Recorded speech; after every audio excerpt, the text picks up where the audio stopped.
যেই না শিবাসের অঙ্গনে এসে সেই মৃত্যু জায়গায় গেছেন, গিয়ে বলছেন শিবাস আমি নাম করছি তোমার ছেলে কোথায়? সে যে প্রত্যেকদিন আমার নামের সঙ্গে যুক্ত থাকে, আজকে তো তোমার ছেলেকে দেখতে পাচ্ছি না।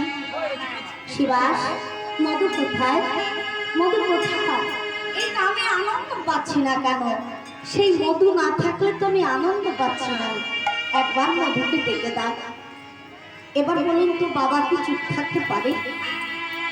তার সন্তান তো বিপদের মুখে, মা তো বসে বসে কাঁদছে, কিন্তু গৌর হরি বলছেন তিনি তো অন্তর্যামী, তিনি কি জানেন না? তিনি তো সব জানতে পারছেন যে আজকে মালিনীর ঘরের অবস্থা কি হয়ে আছে, কিন্তু তবু জানতে চাইছে কেন শিবাসের মুখ দিয়ে কেন কথা বেরোচ্ছে না।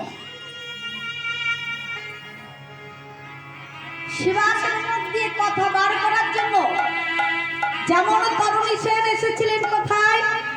রামচন্দ্রের সঙ্গে যুদ্ধ করতে এসেছিলেন তরুণী সেন। যখন তরুণী সেন এসেছিলেন যুদ্ধ করতে, তরুণী সেনকে বলেছিলেন তুমি ফিরে যাও।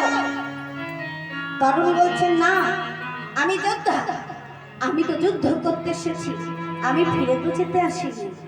যুদ্ধ করার আগে বললেন মা আমায় ভালো করে সাজিয়ে দাও মা, আজকে হয়তো শেষ বিদায় নিচ্ছি, আমি যুদ্ধ করতে যাব, আমায় ভালো করে সাজিয়ে দাও।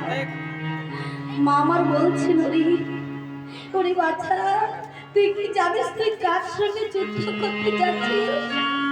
তিনি যে পরম যোদ্ধারে, তিনি অনন্ত ভয়ে, তিনি জগতের প্রতি, তার সঙ্গে তুই যুদ্ধ করতে যাচ্ছিস তরুণী। তুই জানিস না বাবা তুই কি বিপদের মুখে তুই যাচ্ছিস বাবা, তোকে বাধা দিতে পারছি না। বলে মা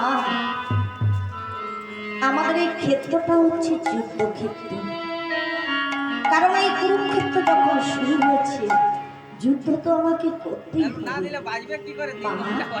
তুমি কেঁদো না মা, আমার নাম ধরে কেঁদো না, কৃষ্ণ বলে কাঁদো মা, কৃষ্ণ বলে কাঁদো। যদি কৃষ্ণ বলে কাঁদো মা তুমি কৃষ্ণকে পাবে, যদি তরুণী বলে কাঁদো সব তরিতে হারিয়ে যাবে মা। ওই কৃষ্ণ নাম সারাই অঙ্গে আমায় রাম নাম লিখে দাও মা, ওই রাম নামের তরি দিয়ে আমি চলে যাব প্রভু।